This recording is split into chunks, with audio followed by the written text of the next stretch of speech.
네, 오늘 말씀 4절 다시 보겠습니다. 세례 요한이 광야에 이르러 죄사함을 받게 하는 회개의 세례를 전파하니.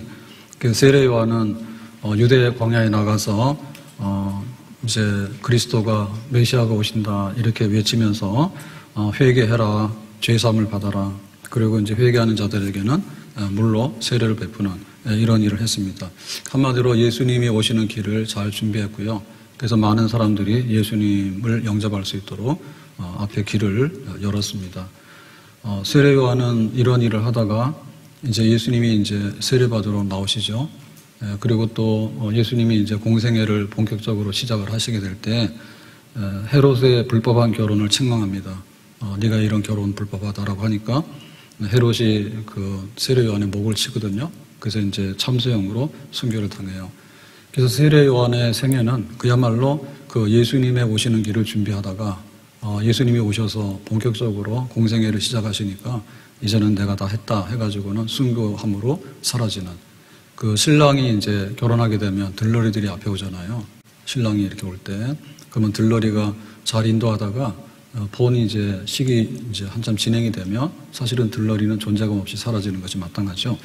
그러니까 예수님을 위해서 살았고 예수님의 오심을 준비하면서 산 세례 요한입니다. 다음 주가 성탄절인데요.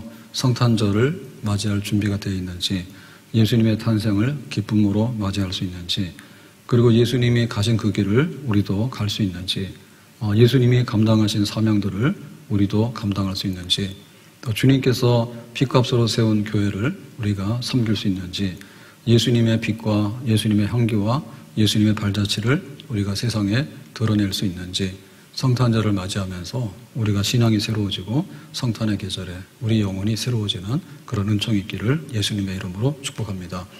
그래서 우리가 그 세례 요한 그러면 예수님 그러면 세례 요한 불가분리의 관계에 있는데요.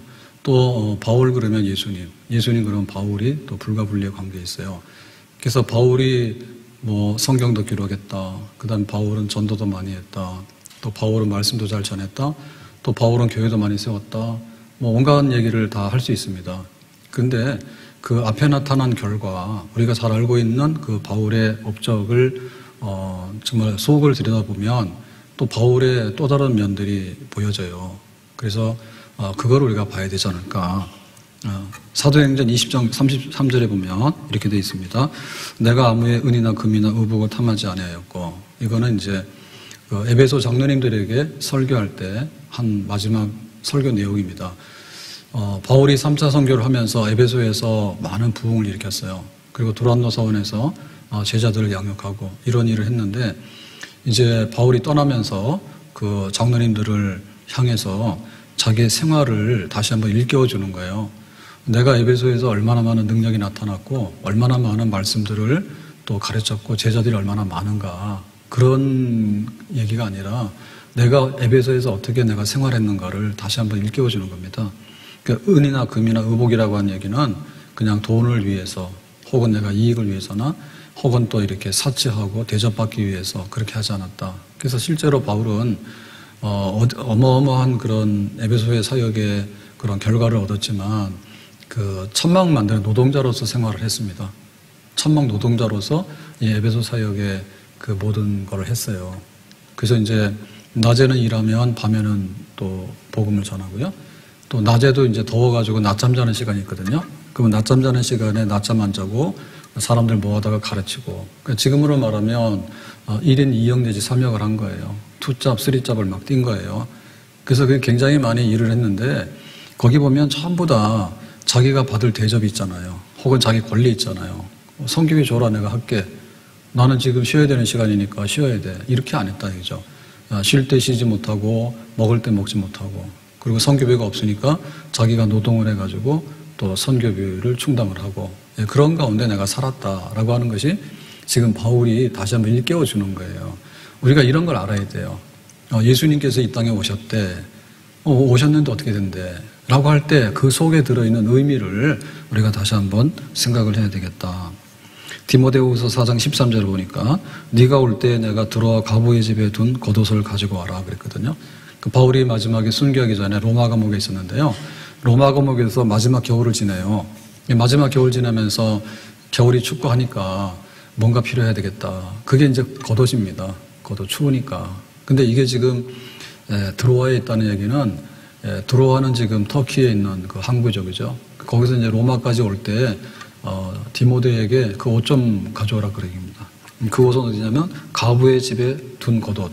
그래서 아마도 바울이 체포당하면서 자기 물건도 못 챙기고 지금 온 것 같아요. 그러니까 이제 이 자기 전재산과 같은 겉옷 하나를 기억하고 그거 좀 가져와야지 내가 겨울을 감옥에서 날 수 있겠다. 이런 얘기죠. 그러니까 우리가 그 바울이 한 위대한 일도 있지만 감옥 간 거를 기억해야 되고요. 감옥 생활이 어떠냐. 이렇게 불편했어요. 그러니까는 나의 전 재산인 겉옷 하나가 기억이 난다라고 하는 그 바울의 그 굉장히 가난했고 또 바울의 불편했던 삶 이런 것들을 우리가 여기서 읽을 수가 있습니다. 디모데후서 4장 6절에 보면 전자와 같이 내가 벌써 부어지고 나의 떠날 시각이 가까웠다. 이거는 이제 순교할 시간, 죽음의 시간이 다가오는 것을 알았습니다. 그 네로 황제 박해로 인해 가지고 전제라고 하는 것은 술인데요. 제사 드릴 때 순서가 있어요. 그 순서 중에서 제일 클라이막스 때 술을 부으면서 헌신하는 거예요. 그러니까 내가 지금 하나님 앞에 살아왔는데 내 생명을 다 바쳐가지고 여기까지 왔다. 이제 마지막에 온 것 같은데 나는 후회가 없다. 떠날 시각이라는 것은 항구에서 배가 떠나는 거거든요.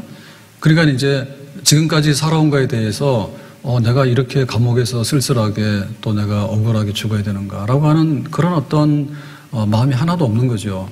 내가 모든 것을 바치더라도 기꺼이 후회 없이 그리고 하나님 앞에서 그 남아있는 것들을 그 정말 순교의 제물로 바치는데 기쁜 마음으로 즐거운 마음으로 바치겠다라고 하는 거예요. 그러니까 우리가 이런 걸 읽을 줄 알아야 되겠죠. 예수님처럼 바울처럼 그렇게 살 순 없을까?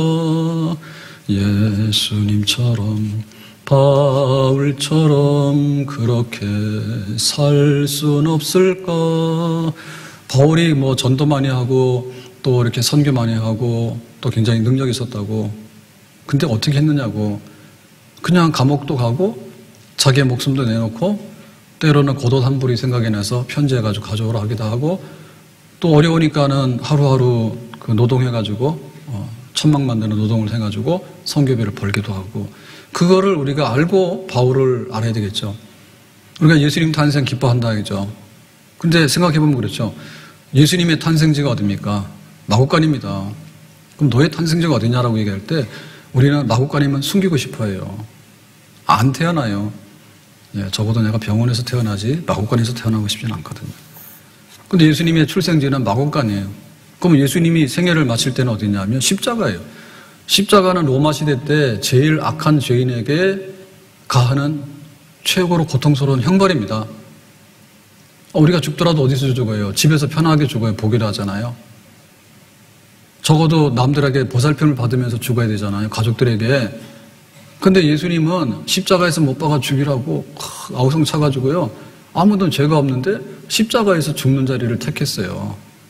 출생지는 마국간이고 예수님의 사망지는 십자가예요. 하나님의 아들이 이 땅에 오셔서 흠이 하나도 없지만은 세상에서 두면 안 된다고 하는 최고의 악한 그런 그 사형수에게 해당하는 십자가형이라고 하는 것을 뒤집어 쓰고 예수님 죽으셨어. 그러니까 예수님 탄생하셨는데 그 탄생에 대해서 우리가 기쁨이 있어야 되는데 그 기쁨은 뭐냐면 이거를 우리가 알고서 기뻐하는 거예요. 예수님 오셨으니까 그냥 우리 생일 파티하자. 그런 건 아니죠. 그런 건 아니죠. 질문해봐라. 성탄이 뭔가? 왜 마국간에서 나셨는가? 손영호 목사님이 애양원에서 목회를 했습니다. 여수의 애양원이라는 데는요. 한센 병원입니다. 한센병자들이 모인 치료하는 병원입니다. 거기에 교회가 같이 있는 거죠. 그러면 목회지를 누가 여수의 그 율천면이라고 하는 오지 거기 가가지고 교인들은 환자인데 환자 중에서도 세상 사람들이 거들떠도 안 보고 천대하는 환자들이 모인 100%가 다 그런 사람들인 그 교회를 왜 갔을까? 해방됐을 때 김구 선생이 손양 목사님 와서 일하자고. 근데 다시 여수로 내려갔잖아요. 예, 부산에 있을 때도 그랬고요. 여수를 간 것도요. 완전히 선택입니다. 올 때 갈 데 없어가지고 여수까지 간 것도 아니고요. 올 때 갈 데 없어가지고 그 한센병 환자들이 모인 교회를 간 건 아니에요. 그건 선택이에요. 왜 그랬을까? 예수님께서 이 사람들을 찾는다면은 예수님처럼 내가 살고 싶고 예수님처럼 목회를 하고 싶기 때문에 그렇게 된 거죠. 신사참배를 반대해서 잡혀가서 광주 감옥에서 형을 살았습니다. 3년 이상 살았습니다. 근데 이제 만기가 돼가지고 출소하는데 그러면 집에 가서 전향해서 신사참배 한다 그랬더니 안 한다 그죠. 그러면은 이제 무기수로 돼가지고 청주교도소로 가잖아요. 그것도 선택입니다. 왜 그랬을까요? 신사참배 안 하잖아요. 근데 한 3년 정도 살았으면은 이제는 좀 마음 바꿀 수 있잖아요. 근데 이제 안 하는 거예요. 왜 그랬을까요? 예수님께서 천하를 줄 테니까 절하라 하니까 거기에 대해서 거부했죠. 왜 천하를 준다고 내가 절할 수 있겠냐? 안 하잖아요. 하나님 외에는 다른 신들을 섬기지 말 것이다 라고 했잖아요. 그러니까 신앙입니다. 신앙. 예수님이 생각에 나 편하자고 예수님 모른다 할 수 없겠다. 그래서 그렇게 한 겁니다. 48년도 여순 사건으로 두 아들이 죽었다는 충격적인 소식을 듣게 됩니다. 정신이 나갔죠. 정신 차리고. 그러고 나서 두 아들을 죽인 안지선이를 양자 삼잖아요. 아니 원수를 양자 삼는 건 왜 합니까? 그냥 예수님처럼 살고 싶어서 예수님처럼 원수를 사랑하라는 말씀대로 한번 해보고 싶어서 그렇게 했겠죠. 그냥 예수님 때문에 그런 겁니다.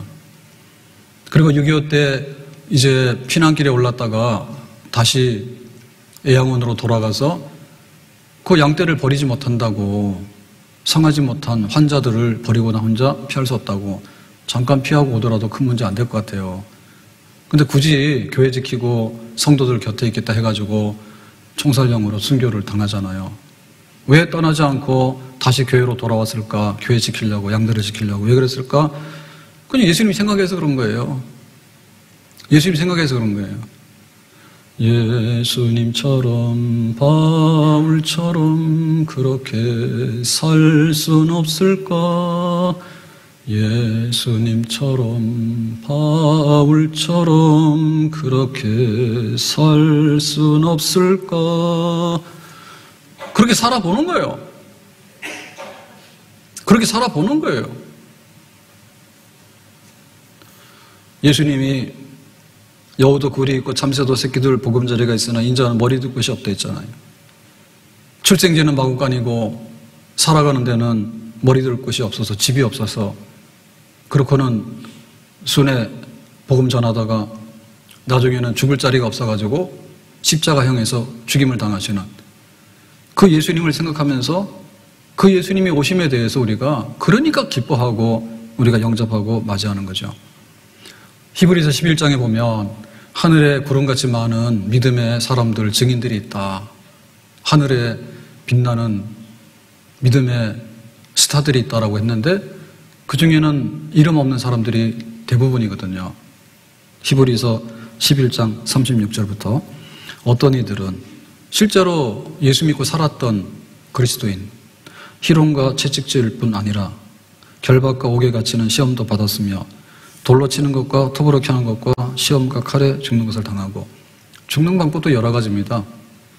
칼로, 돌로, 톱으로 양과 염소의 가죽을 입고 이거는 입을 옷이 없으면 짐승의 가죽을 뒤집어 쓰는 겁니다.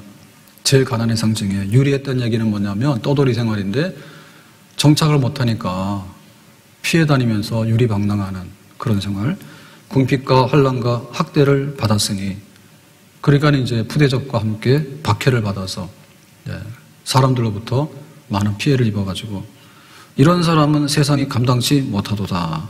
저희가 광야에서 산중과 암혈과 토굴에 유리하였느라. 아파트가 어디 있습니까? 그냥 굴이나 이런 은신처 같은 데를 찾아가지고 근근히 살아갔던. 근데 이런 사람들은 뭐냐면 세상이 감당치 못한다고. 그러니까 세상이 어떻게 이런 사람들 당해낼 수 없다고. 너 예수 믿느냐? 여기에 대해서 흔들림이 없는 거예요. 때로는 죽임을 당하기도 하고, 때로는 뭐 유리방황하기도 하고, 때로는 푸대접 받아가지고 꼬꾸라지기도 하고, 엎어놓으나 세워놓으나 이렇게 하나 저렇게 하나 흔들림이 없이 그냥 예수님 생각하고 예수님 붙들고 또 예수님의 발자취를 따라가면서 살아갔던 그런 믿음의 사람들. 세상에 당황하지 못하는 거죠. 믿음의 사람들. 우리가 보면 반대 아니에요? 우리는 세상에서 뭔가 좀 안 맞으면요, 결국에는요, 꼬부라지고 굴복을 해버려요. 그러니까는 내가 믿는 것도 힘들어요. 라고 주저앉아 버리고요. 교회도 안 나와버리고요. 그런다고. 춥기는 뭘 춥습니까? 모든 건 장비 문제입니다. 그러니까는 옷 하나 입고 둘 입으면 되는 거지. 그러니까 우리가 얼마나 이 세상의 그 환경 속에서 사실 보면 역사적으로 제일 호화롭고 제일 부귀 영화를 누리는 시대에 살고 있지 않나요, 우리가? 근데 보면 제일 약하거든요. 제일 쉽게 굴복하고 제일 쉽게 그냥 세상에 그냥 동화돼가지고 흡수돼버려서 사라지는 거예요. 그런데 믿음의 사람들 그렇게 안 했어요. 세상에서 뭐가 있더라도 이 사람들은 감당치 못할 사람이라 그냥 있는 그대로 주님 바라보면서 예수님 생각하면서 그렇게 살아가는 거죠. 그래서 여기 세상이 감당치 못한다는 얘기는 뭐냐면 세상에 두기 아까운 사람들이에요. 어젯밤에 월드컵 축구하는데 3, 4위전 해가지고 크로아티아가 이겨서 3등 했어요. 그럼 이제 오늘 밤에 결승전 할 겁니다. 프랑스나 아르헨티나나 둘 중에 하나가 우승을 하겠죠. 그러면 또 나올 거예요. 뭐 이렇게 우승했다고 막 나올 거예요. 그 세상은 이런 데 주목하잖아요.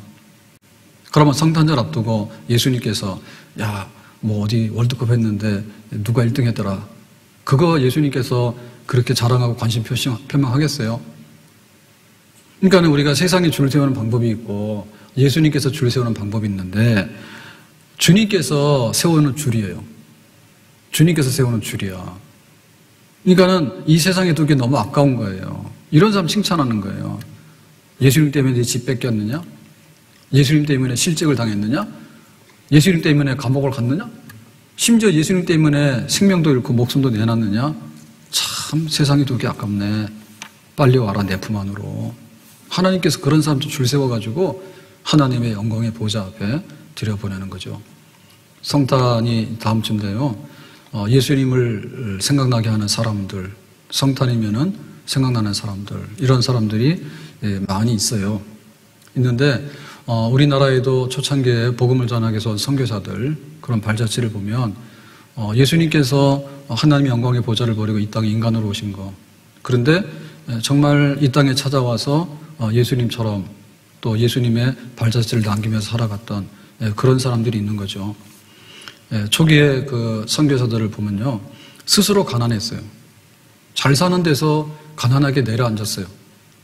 그래서 그 윌리엄 빈턴 같은 선교사는 자기가 애틀란타의 중심지에 25만 평 땅을 한국의 선교사로 오기 위해서 팔았어요. 친구한테 100불 받았어요. 100불.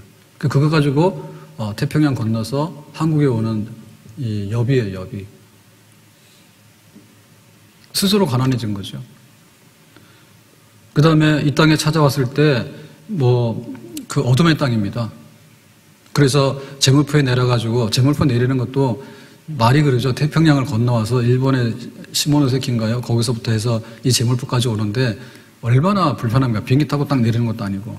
그래가지고 거기서부터 이제 이렇게 말을 타거나 해가지고 여기 서울에 한양에 들어오는데 처음에 느끼는 소감이 그런 거라잖아요. 버섯으로 보이는 집들. 그게 초가집입니다. 서양 사람들이 난생 처음 보는 집을 보니까 초가집이 버섯처럼 보였대요. 근데 지나가는 동네마다 악취가 얼마나 나는지 이게 상하수도가 없고 그냥 아무데나 막 물을 버리고 하니까 악취가 나고 그게 또 이제 전염병이 되면은 바이러스 때문에 사람들이 막 떼죽음을 당하고 그렇게 살잖아요. 그렇게 해서 보면서 소감이 뭐냐면 내가 지구가 아닌 또 다른 유성에 온 게 아닌가라고 하는, 여기가 말하자면 생지옥처럼 보이는 거죠. 그렇게 착박한 땅이고 어둠의 땅이에요. 근데 일부러 온 거예요. 어둠의 땅이 일부러 온 거예요. 내가 좀 더 편하고 문화적으로 높은 곳으로 온 게 아니라 그야말로 문화 충격을 받으면서 온 거예요. 그래서 보니까 사람들이 막 오는데 그 언더드 선교사 부부가 신혼여행을 하면서 여기 지금 서울에서부터 신의주까지 그 전도여행을 한 기록이 책이 있는데요. 거기 보면 그랬다고. 자기들이 이렇게 지나가면 사람들이 막 신기해서 따라오는데 사람 잡아먹는 사람 아니면 눈이 파래가지고 도깨비 뭐 이런 식으로 해서 그래가지고 나중에는 그 피할 수도 없지 않습니까? 동물원에 그 동물처럼 이렇게 구경거리가 되고 하니까 그래가지고 파란 눈 보려면은 그냥 줄 서라고 그 줄 세워가지고 전도했답니다. 전도했답니다. 그러니까 오히려 그런 거를 받아들이면서 그렇게 사람들을 만나고 그렇게 했던 거예요. 그러니까 우리가 말하는 온돌이라고 하는 것은요, 우리에게는 온돌이지만 평생에 본 적도 없는 사람한테는 그야말로 그건 지옥불입니다. 얼마나 문화적인 불편함과 그런 게 있겠어요. 근데도 그냥 예수님 한 분으로서 그래도 모든 것을 즐겁게 감당하고 하루하루를 살았던 것이죠. 질병의 그림자가 오면 의료 선교사들도 예외가 없어요.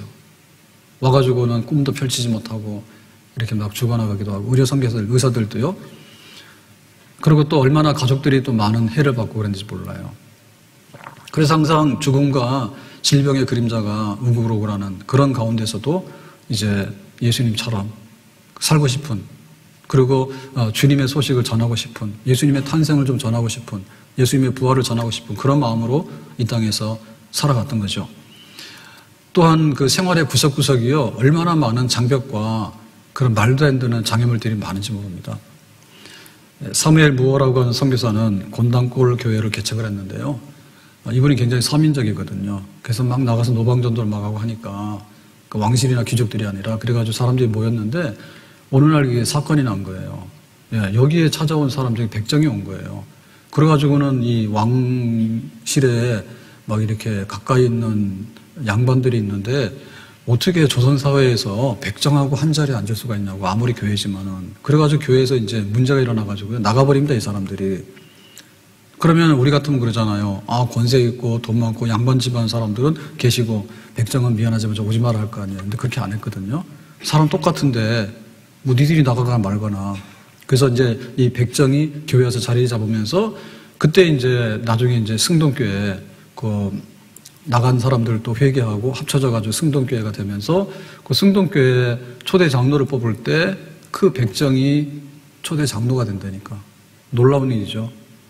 한때는 교회도 들어오지 못하게 해가지고 막 그 데모해가지고 쫓아내자고 한 사람이 장로가 되죠. 박성춘 장로가 되죠. 그거를 선교사들이 그래도 뜻이 있어가지고 인간 차별하면 안 된다고 그거를 다 막으면서 그러니까 와가지고 하루라도 무슨 뭐 이렇게 한국에 왔는데 코리안 드림을 해가지고 뭐 케이팝이 어떻고 뭐 또 한국의 음식이 어떻고 뭐 어떻고 저떻고 그런 종류가 아닙니다.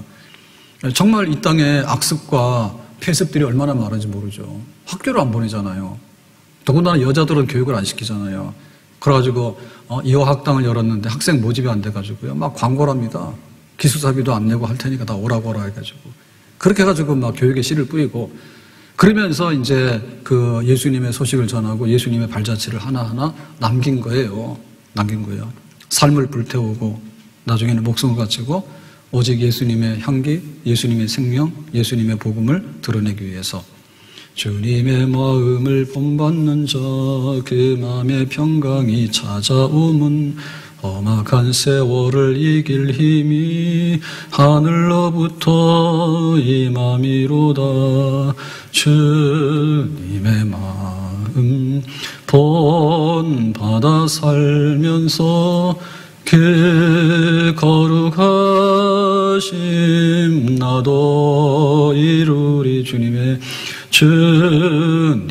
마음 본받아 살면서 그 거룩하심 나도 이루리. 주님의 마음 본받아 살면서 그 거룩하심 나도 이루리. 그래서 예수님 마음으로 예수님처럼 바울처럼 그렇게 살 순 없을까? 그렇게 내가 예수 믿었으니까 진짜 이게 순품, 짝퉁이나 이런 게 아니라, 가짜가 아니라 정말 내가 예수 믿는 것처럼 그렇게 한번 살아볼 수 없을까? 그렇게 살아갔던 거죠. 내 고향은 전라도, 내 영혼은 한국인. 이거 책 제목인데요. 요한 린턴이 쓴 책인데, 그 아버지가 휴 린턴이고 할아버지가 윌리엄 린턴이고 또 외증조부가 유진벨이 이제 선교사로서 호남 지역에 선교를 많이 했던 그런 유명한 분입니다. 근데 이제 이 책을 보면요, 내 고향이 어떻게 전라도가 돼요? 어떻게 내 고향이 전라도가 됩니까? 그리고 또 내 영혼이 어떻게 한국인입니까? 지금 한국에 와가지고요, 코리안 드림을 이룬 사람들이 많아요. 그래서 우리보다도 한국말 더 잘하는 사람도 있고, 우리보다도 우리나라 더 잘하는 사람들도 꽤 있더라고. 방송에 나와서 뭐라고 하는 사람들 보면요, 기가 막혀요. 근데 지금 이거는 100년, 120년 전에 얘기를 쓴 거예요. 그때는 이게 내 고향이 전라도라는 말이 나올 수가 없는 말이고요. 내 영혼이 한국인이라는 말이 나올 수가 없는 말이에요. 근데 정말 이 땅에 와서 예수님의 향기와 예수님의 생명으로 살았던 발자취를 남긴 사람들은 이 말 할 수 있을 것 같아요. 진짜 이 전라도가 내 고향이라고. 왜? 남도의 구석구석을 다니면서 살면서 거기서 예수님처럼 그리고 교회를 세우고 그렇게 살았거든요. 한국을 얼마나 사랑했는데요. 그러니까 내 영혼은 한국이라는 말이 거짓말이 아니라 진짜예요. 그래서 이 책에 보면 여러 가지 얘기 나오는데 그중에 보면 그 포사이트라고 하는 의료 선교사 얘기 나옵니다. 네, 그에게 붙은 별명은 선한 사마리아 선교사라고 했거든요. 네, 사마리아 사람 그러면 이렇게 길 가다가 강도 만난 사람을 자기가 데리고 가서 말에 태워서 가가지고 이제 여관비 주고 치료했던 사람, 그 사람 선한 사마리안이잖아요. 그래서 이 포사이트는 그 한센병하고 제일 연관이 되어 있는 분인데요. 1909년에 한센병을 앓는 한 여인을 길에서 만납니다. 그 다음에 이제 1912년에 이제 그 광주군의 효천면에 최초로 이제 한센병원이 세워지게 되고요. 그리고 1926년에 여수 율천면에 우리가 알고 있는 한센병원 예양원이 이제 생기게 돼요. 근데 이제 여기에 시작이 이제 포사이트인데, 이 포사이트가 1909년에 목포에서 의료 선교를 하고 있었어요. 유준별 선교사하고 함께. 그랬는데 거기서 이제 동료 오엔 선교사가 광주에 파견돼서 일하는 선교사가 급성 폐렴에 걸린 거예요. 그래가지고 위독하다 하니까 가라 해가지고 말을 타고 목포에서 광주 오는 길에, 광주 오지 않았는데 광주 오는 길목에서 쓰러져 있는 한 여자를 만나는데 한센병 환자예요. 그래서 그 여자를 일으켜가지고 이제 거기 벽돌 굽는 가마터에다가 갖다 놓고 거기서 이제 치료를 하기 시작한 거죠. 그러니까 이제 광주에 들어오니까 이미 오해선 선교사는 죽었고, 네, 이렇게 되는 겁니다. 그래서 이제 이것이 이제 처음으로 한센병을 이렇게 치료하기 시작하는 사건이 돼가지고, 이제 시내에 있으면 안 된다 해가지고, 이제 바깥으로 나가서, 효천면에다가, 한센병원을 세우게 되고요. 이것이 나중에 이제 총독부에서 그러면 너 여수로 가라 해가지고는 이제 강제로 이주가 돼가지고 지금, 여수 애양만에 한센병원을 쓰게 되는 거예요. 근데 이제 포사이트가, 와가지고 이렇게 한센병 거두면서 당했던 게 뭔가 하면, 예, 괴한에게 습격을 당해가지고 귀가 잘라졌어. 그리고 이제 풍토병에 걸렸는데 스프루라고 하는 풍토병으로 인해가지고 치료가 불가능한 병이에요. 풍토병이. 그래서 이제 건강이 안 좋으니까 미국으로 갈 수밖에 없어서 귀국을 했습니다. 귀국해가지고 7년 동안 미국 각지를 순회하면서 한국 선교에 대해서 호소해요. 그러고는 이제 사망해요. 1918년에.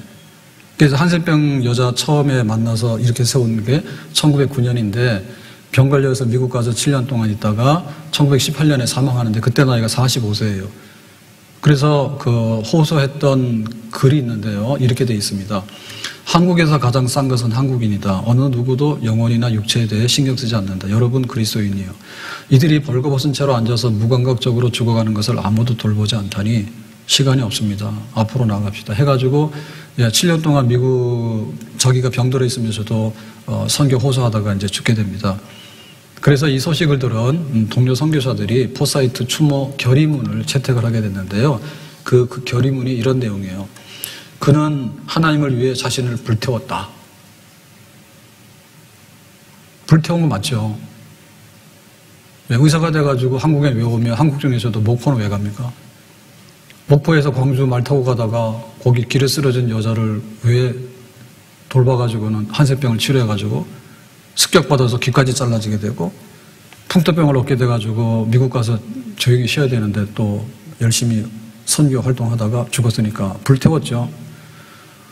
지칠 줄 모르고 그칠 줄 모르고 언제나 기도에 전념하면서 그는 전 세계의 지와 슬픔을 자신의 마음으로 견뎠다 그랬죠. 근데 적어도 그의 마음속에는 나 개인의 슬픔이 아니에요. 개인적으로 슬픈 게 많겠죠. 근데 개인의 슬픔이 아니라 죄와 슬픈 한국 사람들, 특히나 한센병 환자들, 이런 사람들 때문에 항상 슬펐어. 그래서 그거를 마음으로 견뎌내면서, 그래서 그를 알고 있는 한국인들은, 한국의 그 한센병 환자들은 한센병의 아버지라 하거든요. 그러니까 한국인들은 오늘까지도 그를 가리켜 다시 우리 가운데 오신 예수님이라고 한다라고 했어요. 그러니까 이 얘기 보면 굉장히 충격적인데요. 이거는 선교사들이 모여가지고 자기들끼리 자화자찬한 건 아닌 것 같아요. 여러 사람이 의견을 모았을 때 포사이트, 우리 가운데 오신 예수님이다. 이렇게 불러주고 싶다는 거죠. 동료들이. 근데 동료들의 이 얘기도 자기들끼리 쓴 게 아니라 한국인들이 오늘까지도. 그러니까 처음에 이 한센병 여자를 일으켜서 쭉 이렇게 되는 쭉 과정 속에서 지금까지 포사이트가 죽기까지, 한국인들의 기억 속에 포사이트는 예수님이다. 우리 가운데 오신 예수님. 예수님 어디 계시지? 성탄절에 오셨잖아. 예수님 안 보이잖아. 그럼 포사이트를 보니까 보이잖아. 예수님 어디 계시지? 세례요한 봐, 세례요한. 세례요한이 그냥 예수님 오신다고 니들 나와서 회개하라고 막 하다가 나중에는 헤롯 책망했더니 그냥 칼로 쳐가지고 죽잖아요. 그러니까는 예수님 어디 계셔라고 할 때 길을 닦았던 세례요한을 봐.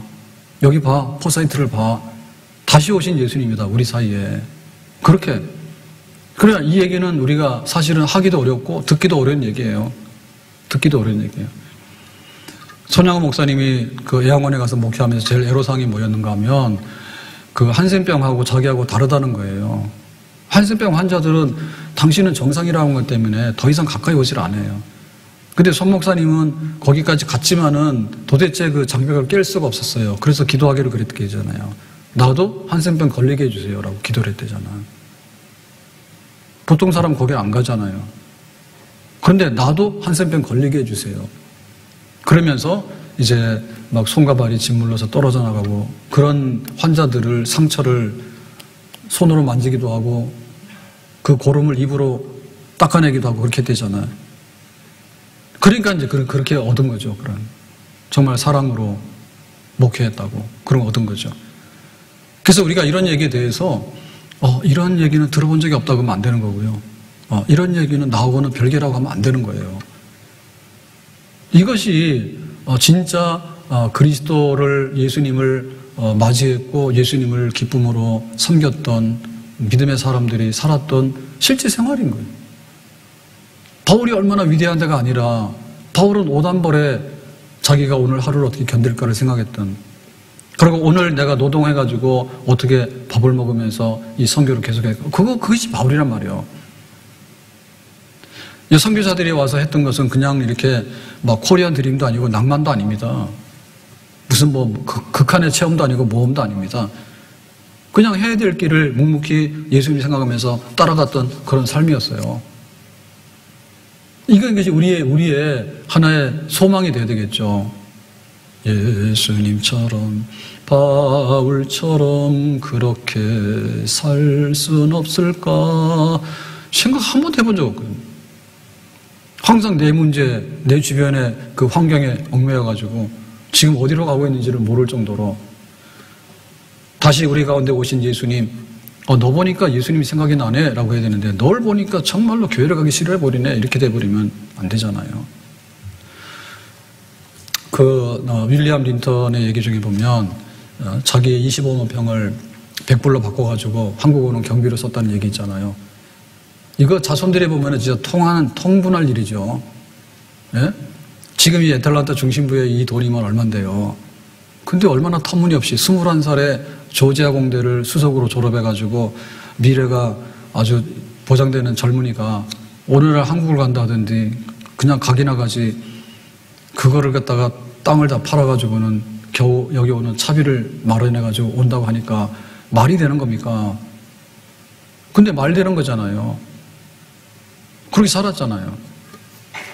그 아들이 휴 린턴인데요. 휴 린턴이 1926년에 군산에서 출생합니다. 선교사 아들이니까요. 근데 이제 1940년에 추방령을 받아가지고 미국으로 다 들어가요. 추방당해요. 신사참배 강요하고 일본이 이렇게 2차 대전을 막 일으키려고 하는 그런 어떤 가운데 선교사들을 간첩혐의로 몰아가지고 다 쫓아버리거든요.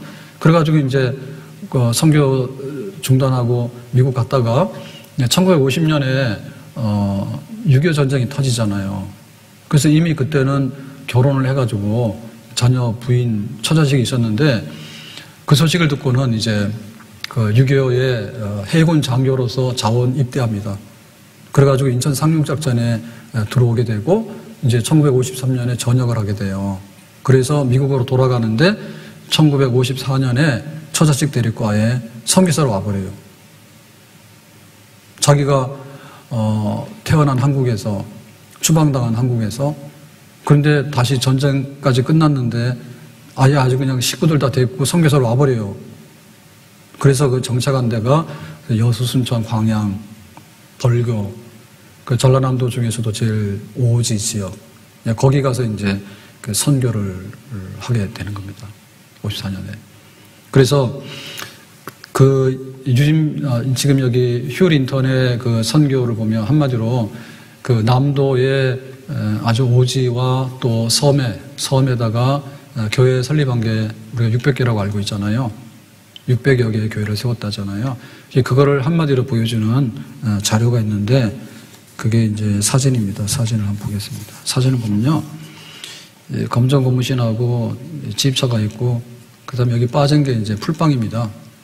풀빵인데 그 검정 고무신이 사용자는 휴 린턴으로 되어 있고요. 사용 기간은 1953년에서 1984년이에요. 84년에 대해서는 왜 그러신지 모르죠. 교통사고로 트럭하고 부딪혀가지고요. 사망하게 돼요. 네, 그래서 부득불 더 이상 못 신었어요. 검정 고무신은 이거 잘 찢어지지도 않아요.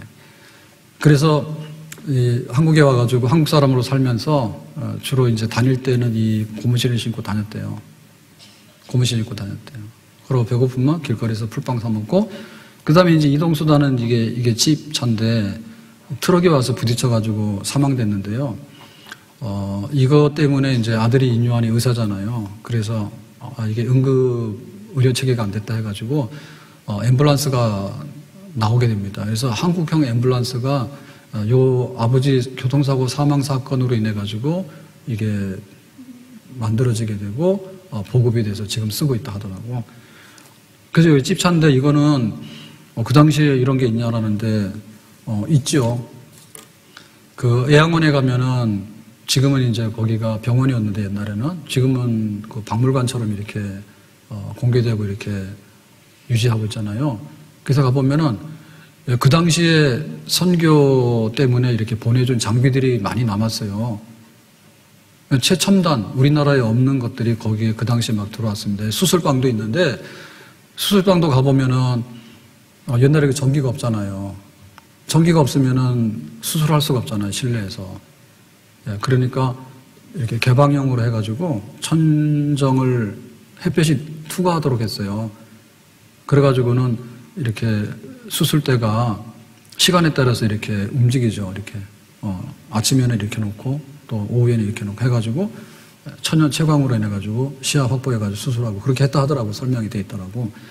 그러니까 무슨 선교사가 이렇게 사치해가지고 그런 게 아니고 선교를 위해서 얼마나 많은 그런 병원도 지어주고 또 장비도 오고 그러는 걸 몰라요. 그걸 생각하셔야 돼. 지금 우리가 하고 있는 그 인공관절 수술을 하지 않습니까? 인공관절 수술하는데 사실은 한센병을 주로 돌봤죠. 선교사들이. 그러다 한센병 하다가 나중에 한센병에 여러 가지 부작용 나고 그럴 때 이제 관절도 이상이 오잖아요. 그래서 그게 이제 관절 수술까지 가게 돼서 인공관절도 아마 제일 먼저 아주 가장 훌륭하게 수술했을 거예요. 처음에는.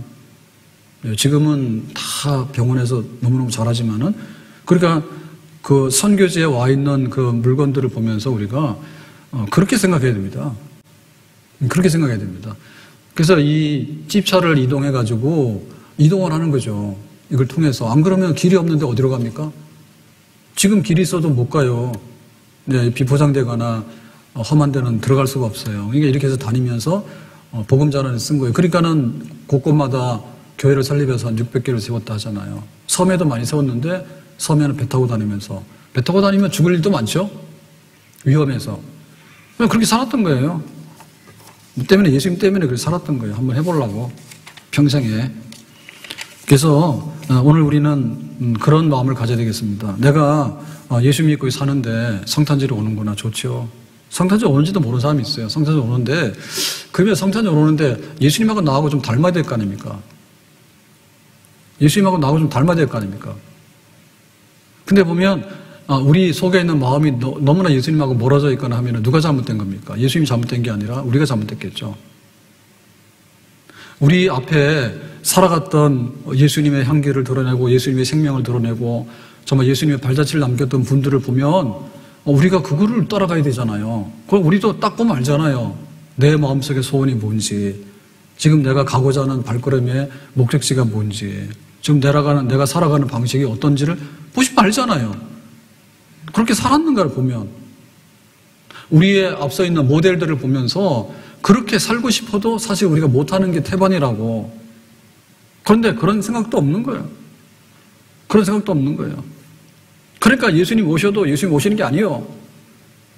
우리가 마음을 변화시키고, 그래서 세례 요한이 외쳤던 겁니다. 회개하라고. 예수님 오면은 케이크 잘라놓고 파티 준비를 해야 되지 왜 회개하고 세례를 해야 되냐. 예수님이 먹으러 오냐고.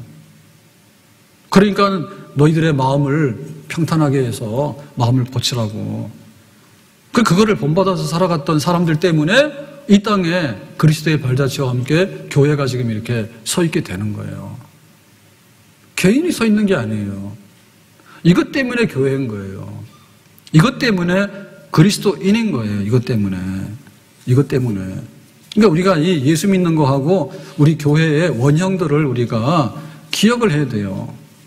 시대가 달라져서 문화적인 많은 변화가 오고 어떤 그런 것들이 왔지만은 그 속에 있는 불변하는 진리와 불변하는 우리의 삶의 고유한 그 모든 것들은요, 그 전이 보존이 돼야 되고요. 그것들을 우리가 자랑하고 그렇게 해야 되는 겁니다. 옷 잘못 있으면 옷 버리고 새 옷을 입어야 되죠. 세상적인 옷을 너무나 많이 입고 있으면은 벗고 예수님의 옷을 입어야 되겠죠. 우리의 발걸음이 어디로 가고 있냐 했더니 이 검정고무신 생각하면서 이게 따라가야 되겠잖아요. 검정고무신 생각하면 따라가야 되겠잖아요. 주님의 발자취가 그렇게 놓여있다면 우리도 그렇게 따라가야 되잖아요. 낮엔 해처럼 밤엔 달처럼 그렇게 살 순 없을까. 낮엔 해처럼 밤엔 달처럼 그렇게 살 순 없을까. 예수님처럼 바울처럼 그렇게 살 순 없을까. 예수님처럼 바울처럼 그렇게 살 순 없을까. 남을 위하여 당신들의 온몸을 온전히 버리셨던 것처럼 나의 일생에 꿈이 있다면 이 땅에 빛과 소금 되어 가난한 영혼, 지친 영혼을 주님께 인도하고픈데 나의 욕심이 나의 못난 자가 언제나 커다란 침대여 나를 짓눌러 맘을 곤곡해 하니 예수여 나를 도와주소서. 예수님처럼 바울처럼 그렇게 한번 살아보자. 예수님 탄생하셨는데 나도 좀 예수님처럼 그렇게 한번 살아보자. 바울처럼 그렇게 한번 살아보고 우리 믿음의 선조들이 스스로 가난하게 스스로 어둠의 땅을 찾아와서 스스로 불태워서 스스로 죽기까지 그렇게 한번 살아봤던 우리 믿음의 사람들이 굉장히 많이 있거든요. 나도 한번 그렇게 믿어보자. 예수님처럼 바울처럼 그렇게 살 순 없을까? 남을 위하여 당신들의 온몸을 온전히 버리셨던 것처럼 이번 성탄이 첫사랑을 회복하고 또 예수님을 다시 한번 알고 정말 예수님처럼 살기를 결심하는 그런 성탄으로 준비될 수 있기를 예수님의 이름으로 축복합니다. 그리고 우리가 그렇게 살게 되면 우리 가정이 예수님처럼 정말 살게 되는 그런 가정이 되어서 진정한 하늘의 위로와 축복이 넘치는 새 가정이 될 수 있는 줄로 믿습니다. 예수님 모시고 살면 가정에 복이 있죠. 교회가 왜 교회냐면 예수님 모시기 때문에 교회인 거예요. 교회가 예수님 없이 예수님하고 동떨어진 것을 품게 되면요, 교회 아니에요. 그래서 우리가 교회에 모이는 것이고요, 우리가 마음에 결심하고요, 다짐하는 겁니다. 뭐 때문에? 그냥 예수님처럼 한번 살아볼까? 주님이 가신 그대로 한번 살아볼까? 왜 원수를 아들로 삼을까? 왜 그 척박한 땅에 한센병자들이 고통받고 있는 그런 데 가가지고 더럽고 추한 데 가가지고 내가 목회하겠다고 나갈까? 왜 내가 집에 가서 편안하게 살면 되는데 내가 신사참배 안 하겠다고 굳이 해가지고 평생의 감옥에서 매어가지고 살라고 생각을 했을까? 나중에는 잠깐 버리고 피했다가 돌아오면 될 텐데 왜 내가 교회를 하루라도 교인들을 하루라도 버릴 수 없기 때문에 다시 꾸벅꾸벅 자기 발로 돌아와서 그렇게 순교의 피를 흘렸을까? 예수님 때문에 예수님께서 이 세상을 지으시고 하늘에서 내다보시면서 가만히 계셨으면 아무 일도 안 일어났겠죠. 그렇지만 스스로 이 땅에 인간의 몸으로 오셔서 마구간에서 출생하시고 마지막에 죽을 때는 십자가형으로 죽으시고 그것을 아시면서도 이 땅에 찾아오신 예수님이 계시기 때문에 세상에는 구원이 있는 거고 세상에는 하나님의 위로와 하나님의 품 안에 들어가는 그런 새로운 세상이 되는 희망이 우리에게 있는 줄로 믿습니다. 예수님 때문에. 근데 그 예수님은 피상적인 분이 아니에요. 바울 때문에. 바울은 피상적인 게 아니에요. 우리 선교사들이 피상적인 게 아니에요. 정말 이름도 없이 교회를 섬기면서 묵묵히 살아왔던 성도들이 다 그렇게 살았던 겁니다. 예수님처럼 낮은 곳에 가서 한번 어둠에서 빛이 되고 정말 내가 이런 환경 속에서 이기고 나가면서 주님을 증거하고자 하는 그런 발자취를 남겼던 성도들, 우리도 그 자리에 서서 그 뒤를 따라갈 수 있는 하늘의 구름같이 많은 증인들 앞에 우리도 거기에 합류할 수 있는 그리스도의 사람들이 다 될 수 있기를 주님의 이름으로 축복합니다. 기도합니다. 오늘 주신 말씀과 같이 그렇게 예수님을 잘 준비해서 살았던 세례 요한처럼 또 믿음의 사람처럼 우리도 주님을 영접하고 그렇게 발자취를 남기며 살아가기를 소망하고 이번 성탄을 기다리면서 첫사랑 회복하고 참 그리스도인 되는 그런 은혜가 있기를 원합니다. 예수님의 이름으로 기도합나이다. 아멘.